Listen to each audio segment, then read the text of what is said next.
CES 2023 hands-on, testing the Dyson Zone air purifying headphones. Some say they wouldn't be caught dead wearing the Dyson Zone, but I couldn't wait to get my hands on a pair.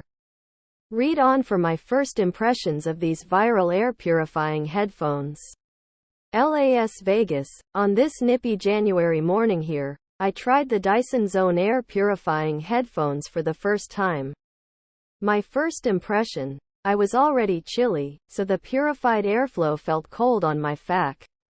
I almost wished there was a warm air option, but that seemed like an entirely separate engineering challenge, maybe an idea for a future iteration. I suggested to Dyson's representatives overseeing my visit with the Zone. I'm weirdly obsessed with air purifiers, and use several of Dyson's tower models at home, so when I first heard about the Zone last March, I was excited, probably unreasonably so.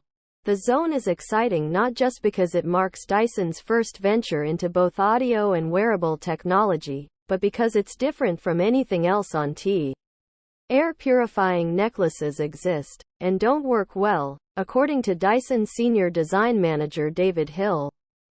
But the Zone is the first air purifier I've seen designed specifically for the face. And, oh yeah, it's also a pair of noise-canceling headphones.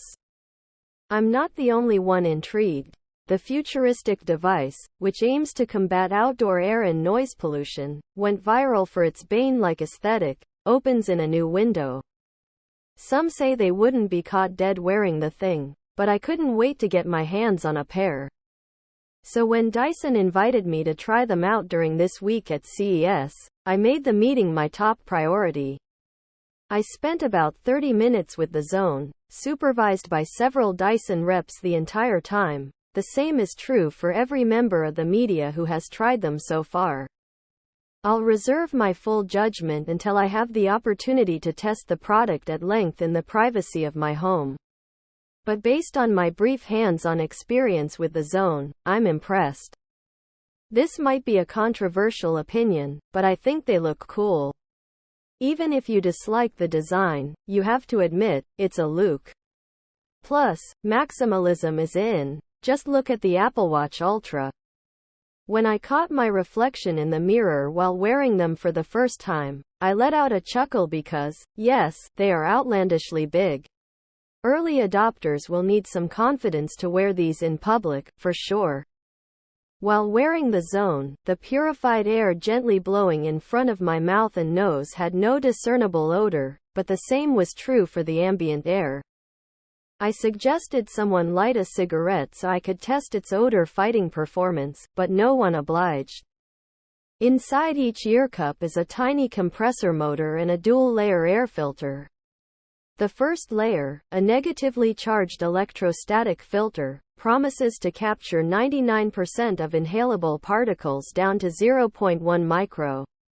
Particularly brake dust emitted from cars, as well as pollen and bacteria. The second layer, made of potassium-enriched carbon, absorbs dangerous city gases, such as nitrogen dioxide, NO2, and sulfur. A duct on each ear cup allows clean air to flow into the visor, which sits around the lower half of your face without touching it. Despite its size, the Zone felt pretty light and comfortable on my head. With the visor attached, the Zone weighs about 24 ounces. Removing the visor drops its weight to about 21 ounces.